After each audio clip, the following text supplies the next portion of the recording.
Our guest and speaker today, my friend, John DeLine. John is certainly a mission-driven business executive. He's very innovative. He's highly regarded for his visionary leadership and success in leading complex organizations through crisis management. John has contributed to several businesses with his impact as a turnaround leader, where he has led small growth stage and large global companies in times of crisis. John received his undergrad and graduate degree in mechanical engineering and his MBA from Chapel Hill. So all your NC State fans, please do not log out at this time. John spent several years as a leader with Danaher and then spent nearly 8 years as a CEO of an aviation manufacturing company. John and I have known each other and worked together for several years, and we're very happy and pleased to have him with us today. Welcome, John. Oh, well, thank you, Bo. It truly is a privilege to be here today with Human Capital Solutions and share with the business owners and their leadership during this unprecedented time. You know, my heart really goes out to all those employees and their families who depend on businesses, the businesses represented here, as they deal with just so many unknowns brought on by this health crisis. And my hope for today would be that something shared by yourself, Bo, or myself, or the checklist, or the attendees that are participating will make a difference in these businesses and their communities, and ultimately save some jobs and, you know, bring some level of certainty to our businesses. Thank you for that, John, and I echo your sentiments and thoughts. So as we look back over the several weeks of this definite emotional roller coaster we're riding, the Dow has been down 37%, the S&P down 25%, the Russell 2000, our small business index, has dropped 34%. And we're bracing for a drop in earnings, and we did see, as of this morning, a very steep rise in unemployment claims. So, John, what are board members and CEOs thinking now? Well, Bo, yeah, we are truly in unprecedented times. I think every board and CEO, like everyone else here, is trying to figure out exactly how long this will last. You know, when will we get back to work, and what will be the short and long-term impacts to our businesses in a return to kind of quote unquote new normal? You know, what is that? Will this be a short, shallow recession or something longer and deeper? You know, thinking about, do we have a plan to make it? And I know from my own personal experience managing crisis, there's a natural reaction for CEOs and business owners and business leaders in this environment to really feel a tremendous responsibility, kind of a weight on the shoulders that comes with trying to have the answers and use collective wisdom and get to action as soon as possible. So existing business continuity plans for other crises like hurricanes, terrorist attacks or cyber attacks, some of those things get dusted off and see what's applicable. What are the things in the past playbook and ideas that work for similar circumstances? Those are considered. And that desire to move to action and communication grows stronger with each passing hour. I know that. But while the situation does call for immediate action, like all of us having to organize work remotely with appropriate level of security and care for our employees' health, things like that, it's not just the short-term operations that need to continue running. The thing I really want to talk about is making sure your business is prepared to survive this immediate crisis and make the necessary adjustments to be in a good position to continue on during whatever that new normal is for your business and your industry. It's a little counterintuitive, but the answers probably aren't written down in an existing business continuity plan or an existing strategy or budget or any of those things. I want to emphasize, say the answer starts with really good communication and good listening with our customers, our employees, and other stakeholders to really understand what has changed. So, I'm going to emphasize resisting that need to go to action and trying to get what has changed understood so that we don't just go to action and maybe find ourselves actions backfiring or getting a constant change loop, things like that, or maybe becoming overly reactive. So John, if I hear correctly, we're all are as leaders very wired to engage and to do and to be action oriented. And you're saying we'll need to take a time out here. We need to huddle up before we create the action. So who should the leadership team be communicating with to create or update this business continuity plan? The key here, Bo, is customers first. The CEO, together with your sales and marketing departments, need to connect with those key customers. We need to be connecting with our customers to understand those immediate needs, their goals and objectives. Now, when we connect with them, we got to remember that just like us, they're in a crisis. We really need to assure them regarding our ability to deliver our services or our products, and that we've got our operations functional for them. But we also have to be willing to be flexible and kind of tailor whatever might be in process to their immediate needs. Maybe they want to delay delivery, of course, or different payment terms, things like that. But you come together and, talking to these customers is when you really discuss and get a sense for what are their needs temporarily and which ones you think will be more permanent. And it is very important to explore with them kind of different options in those scenarios, maybe some other products or services that may be a better fit for them during this time. Don't be afraid to ask your customers, what can you do with your existing resources to help them achieve what you learn as their pressing objectives and goals? If they don't have any suggestions, maybe you want to throw a few out of your own and get the conversation going. I think you'll be surprised when they know you're really trying to continue to support their success. You'll be surprised how quickly these conversations give you a better sense for their needs, how they're changing, which ones will be temporarily, and which ones will be a little bit more, have a permanent impact on you and your opportunities for your business. That's the first person we want to be communicating with and listening to. And then I would say immediately after that is reaching out to our employees. One-on-one communication with key employees across functions. So this is where the leadership team is very involved. Maybe the leader of the business, the CEO, is doing a few skip level meetings with employees. But you want to connect with those who are deeply care about your organization. They're motivated and dedicated to your business success. We know who they are. You know who they are. You need to really understand how this crisis is affecting them personally, and then how it's affecting their families and how they get their work done. It's important to share with them what's changing or what you're hearing changing at the customers and what they're saying about their needs, and asking them for ideas about how your business may better adjust to those needs. I truly believe our employees are all experts in their respective areas. They've got really practical solutions and ideas. They'll help point you to where waste is at, maybe inefficiency are, and how you can start to move to some of those opportunities, and you can gather some really good ideas in this new environment. Thank you for that, John. So huddling up and putting a plan together, then looking at the key stakeholders, the CEOs, direct reports, department heads, customers, employees that are motivated and care. Those are so important. Who else, John, should the leadership team be communicating and engaging? Well, our other functions in the organization and, operations, purchasing, engineering, and finance, think of all of them. They're also involved in gathering critical information at this time all together. For example, suppliers and vendors are an excellent source to reach out to during this time. They'll be anxious at first to share their constraints. That'll allow you to kind of explore some win-wins and immediate purchases or things that you've committed to for both of you. But they're going to have a lot of knowledge about how others in your industry or industries like yours are adapting, what might be working, what might not be working. And so you'll also, that's very important. They'll share that with you. You'll also have an opportunity to possibly do even business for them. When you find out what their needs are, there's not, you could clearly understand how their needs and world has changed. You might be able to do some work for them too. So they're really good to reach out to. That next group is kind of the folks in our business who are stakeholders, are their financiers or the bankers or the other owners that exist in our business.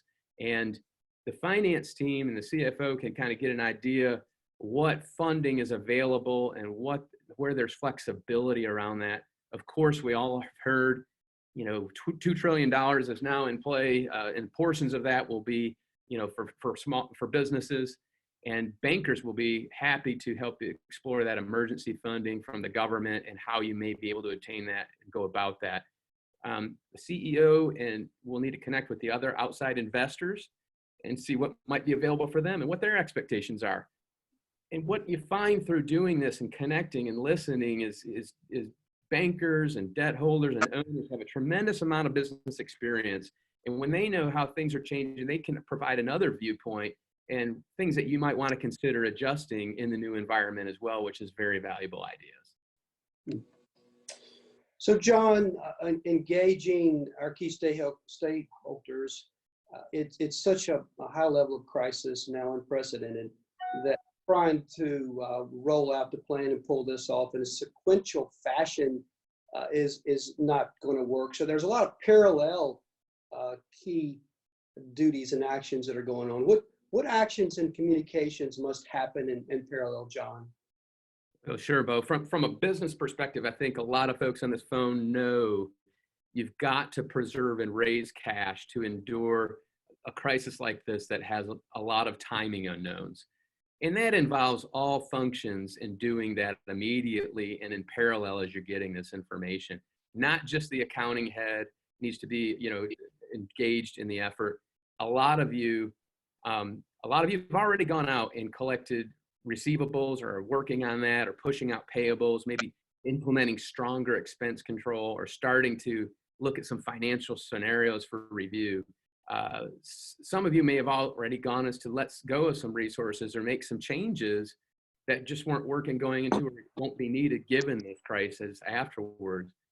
Well, some of you have to do these things immediately while you're gathering information and finding out what's really changed short and long term. I would not miss the opportunity to review existing contracts all the way around, looking for those win-win outcomes with customers, vendors, and pull in profitable incremental sales. Organize your expenses, start to get those around to be reviewed once you have a better customer-driven plan in place very shortly.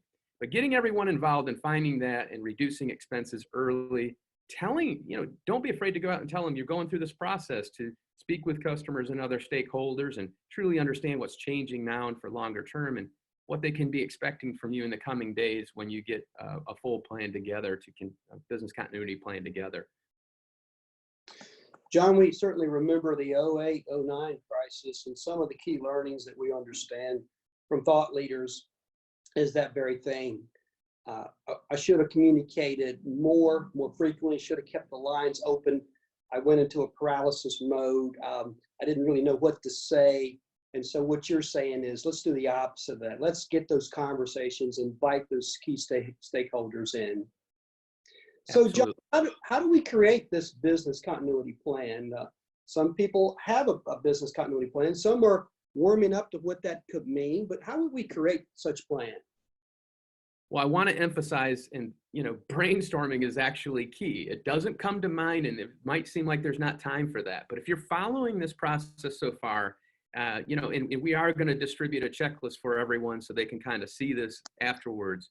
And this is a key. You've gone out and you've started to get some key feedback from customers, some good, and what their needs are short and long term. You've got some ideas from employees, vendors, and other creditors, owners, from flexibility and some ideas. You've got some things on the table. You need to discern which items you're going to have to do a lot of this, and which ones are truly temporary to your business and which ones are more permanent. That's key. But you don't just do that, because the inclination again is going to be, hey, now let's just take that and start taking our old budgets, our old plans, modifying them and move out. We don't even need to do that. We just need to move. Well, don't miss the brainstorming phase. It's a crucial step. Business leaders have got to give themselves a little bit of time and space to step back. I understand we're working remotely, but find that opportunity in crisis by those clearly understood customer needs. So it's incredibly counterintuitive, and it goes against your human behavior. But set aside that time, reach out to those remotely that are kind of more innovative, strategic thinkers, inside and outside your organization, maybe some of those you've spoken with. Present those customer needs and get creative. Be real opportunistic.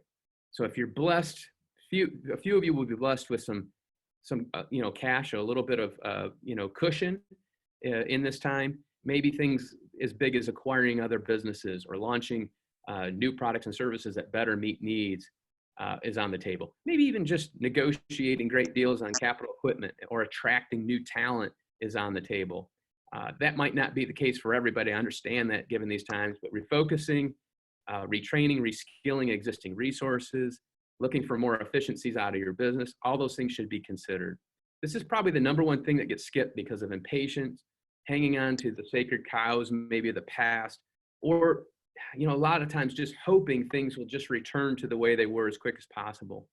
Remember, you need to create and identify your best opportunity to meet those changes, temporary and permanent customer needs that you've identified. Thank you, John. A comprehensive thought and detail. Thank you. So once we've identified our priorities, John, and these opportunities for some companies, how do we simplify this plan, and how do we best align it for effective execution? I can't emphasize enough. You've got to be really realistic at this stage, and you're looking for those lower effort, higher return initiatives that your company has evidence of doing. So you take those best ideas or modifications that, and you got to get the simple, realistic, customer-driven plan you can actually execute. Now, this requires a different skill set than brainstorming. And in most cases, what I would do is grab a different group of people. I would grab those people in the organization, those employees who are great implementers, and they know the details of how things get done. Present them with these opportunities that your team has identified and have come forth and to meet those customer needs, and have them step through the execution. A lot of business leaders, while that is happening, will miss the opportunity to clearly identify clear evidence that the company can achieve what's being proposed. So you should be tasked, each person, to support each initiative with clear evidence of your capability to do it. If your past revenue or profit and loss statement, customer acceptance, maybe the time it's taken to get to market doesn't support what you're saying, it's probably not realistic, and you need to move it to the side and focus on something else, because we are looking for lower effort, higher return initiatives your company can do and has evidence of doing before. So you got to write those down once they're identified, and you want to identify the gaps as you've kind of talked through some execution and how you think you can overcome those gaps with your capability and kind of get that overall plan ready to go. So John, simplifying the plan and identifying the key players in the organization that get things done, that's great advice. What else do we need to complete before rolling out the plan?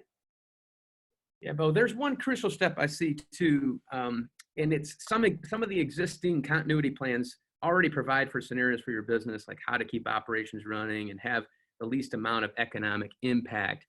And they have you consider things like probability of success and business analysis impact and things like that.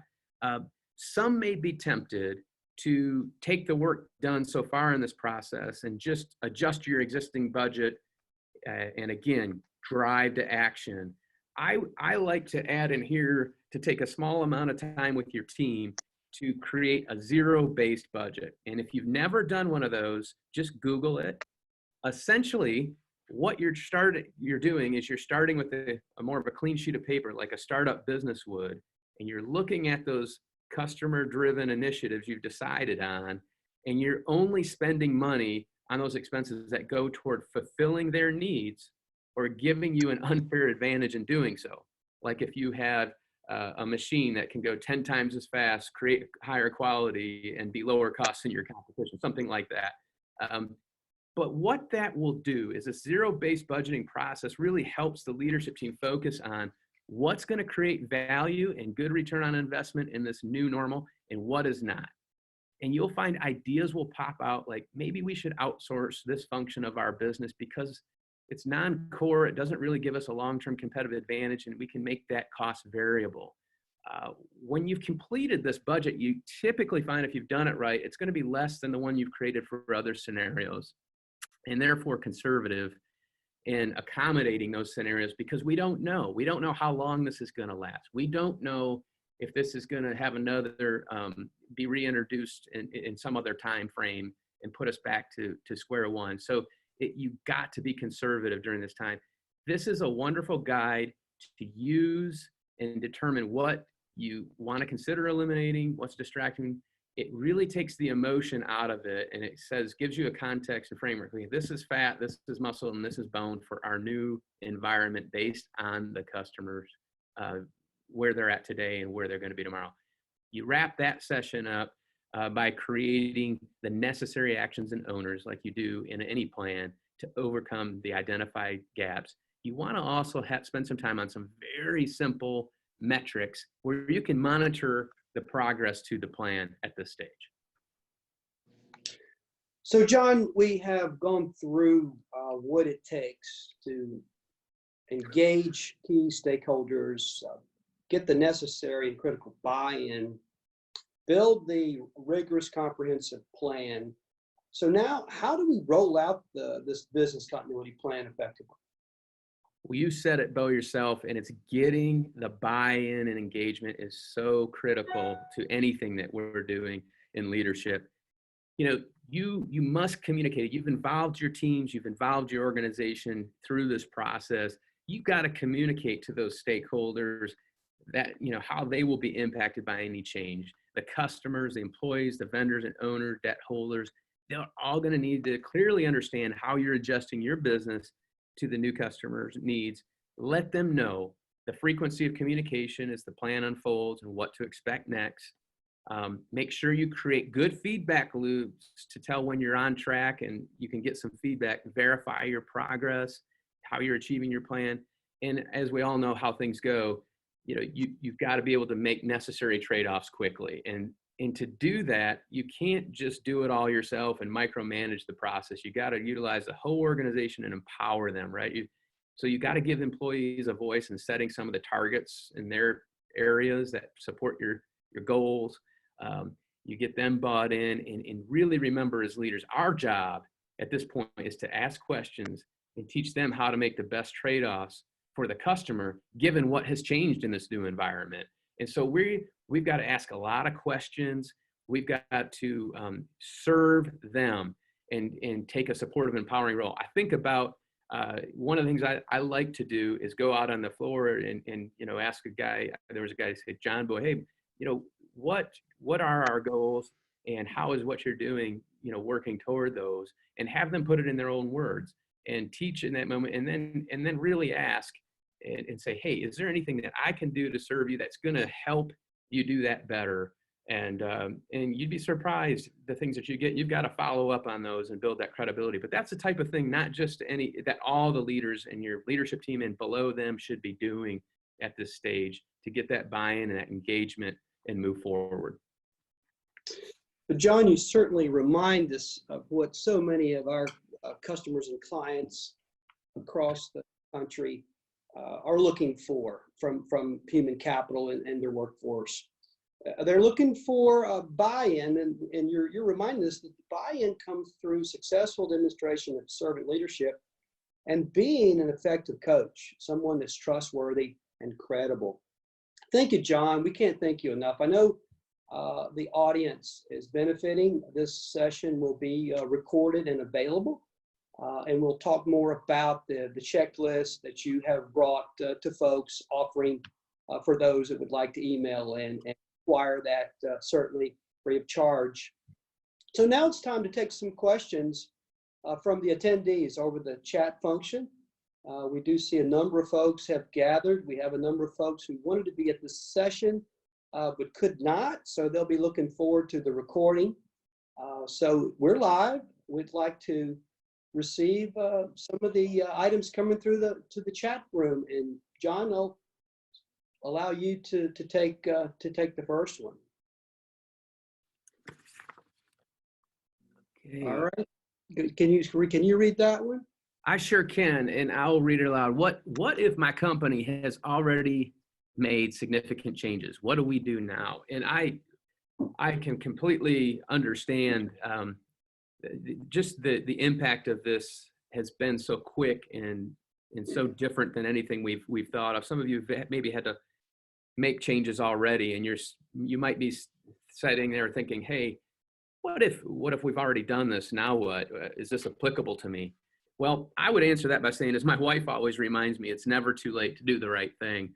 And the entire process that we've just outlined about communicating with customers and key stakeholders, it can be completed within a week if you get the right people involved, and move quickly.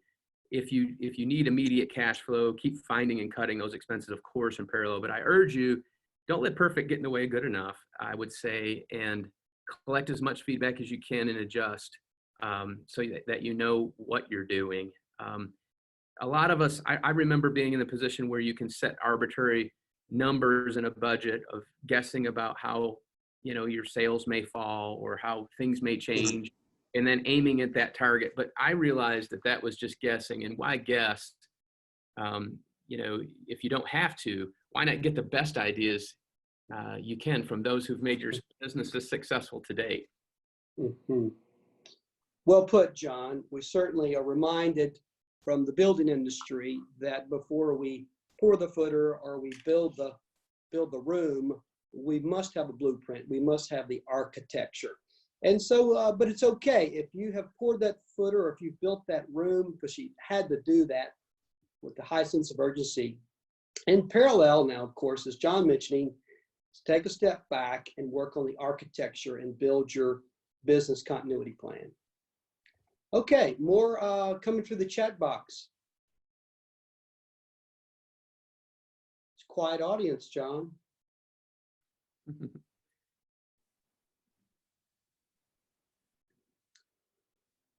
So a question that so many folks are looking for, and we don't have the answer, but it's one of the bigger questions, is how long could my company operate in this mode, in this new normal, this business continuity plan that we have? How long can we go?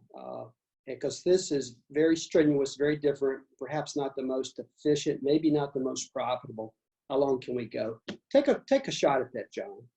Oh, the short answer is I don't know. I think we have all seen data out there that talks about, the average small business has something like 60 some days worth of operational cash on hand. Some have a higher percentage, even have less than that. I think we've seen a lot of those stats and statistics, and every person on this call is going to be in a different situation. And so,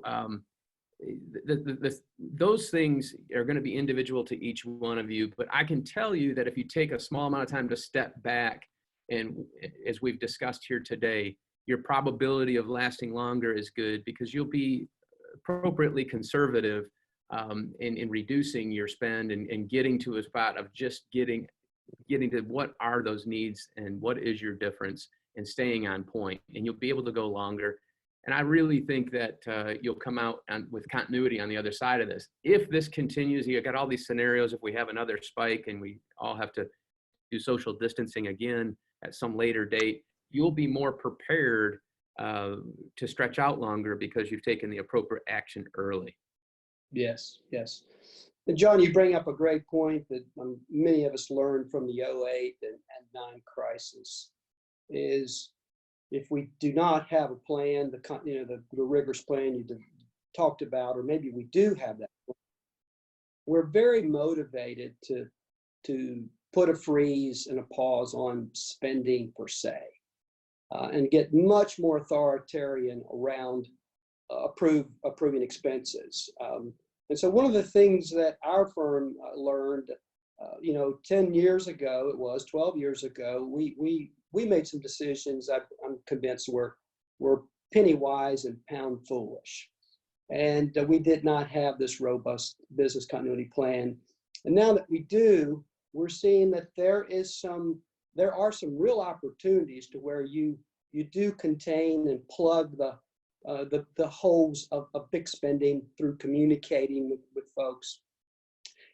And then there are some investment opportunities where you do need to spend if you have the funding. And so it's wisdom, it's discernment, and it's a new approach to growing the business. What do you think about that?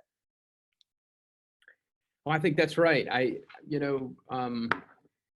everything we've been talking about here today is if you're coming into this with a sometimes we tend to get over optimistic when times are good, like they have been since the last crisis, and you know, a good plan and conservative plan, you know, keeping some cash in. Some of us have the luxury from learning from it. Some of us don't for whatever reason, and I understand that. But I again, I really believe the point here is to take a step back and get a plan and make the right changes. You'll find you're going to save, you know, get a better continuity plan. You're going to save a lot more jobs and have a chance to thrive on the other side of this. I just saw a question come through, Bo. It says, how does the signed $2 trillion bill impact my plan? I know that the scope of this meeting is more about stepping back and creating or modifying where you're at and not missing that step. And I'd like you to put it back to you and say, I know you've got some great sessions like this coming up that may be more on point to digging into how to go about getting some of that and helping. Well, thank you, John, and thank that member of audience who sent that question through. We had a conference with our partner in this series, the Forrest Firm, and they're telling us that they're have lots of inquiries. The phone is ringing, the emails are coming in on how to navigate, how to figure out and digest this new legislation, new statutes, assisting businesses and assisting employees. You know, there's landlord issues and mortgage issues and things that will impact the employment workplace, that impact the CFO, the CHRO.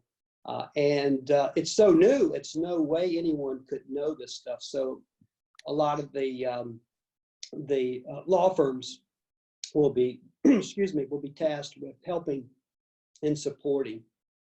So we're excited that next week, next Thursday, we'll have the Forrest Firm with us, and predominantly linking the employment issues, the $2 trillion plus stimulus that's been, well, hopefully I think the House is looking at today to approve it. The indicators are that they will. And so then the leaders, the board, business leaders and employees, with the help of some smart people like law firms, to get a plan together on how to actually implement this big pillar that sits under the business continuity plan. Okay, do we see any other chat items that we can talk about today? But what we'll do is hold those, and the others that have come in, we'll be aggregating the information, putting some categories together. Because one of the beauties of this is not only having an expert speaker like John and others that are coming on, but the power of the group think and what you guys are seeing as our customers in this series, how we can collate some information and get you back some of the best practices and key challenges from each other. Hey, Bo, I just want to thank you for having me today, and thank those who've taken the time to participate on this, and will do so as they maybe do it through a playback later. I just want to thank everyone, encourage everybody to, during this time, to really take those steps. And I hope this has been helpful for you. If you have, if you take a look at the checklist and you have questions about how it may apply to your business, go ahead and get back with Human Capital Solutions. I'll make myself available as a sounding board, and along with other resources there, to really help you tailor this to your situation. And I'm just doing this out of because I care. I really do, and I want to see you all succeed. And so thank you very much. Yeah, thank you, John. Thank you. Your words resonate with us in this very, very difficult time. So if we could get the final slide up with some of the contact information and the closing out, so folks can have the working email, working remotely at humancs.com. The next conference dates, we will wrap up today's segment with an overview of that.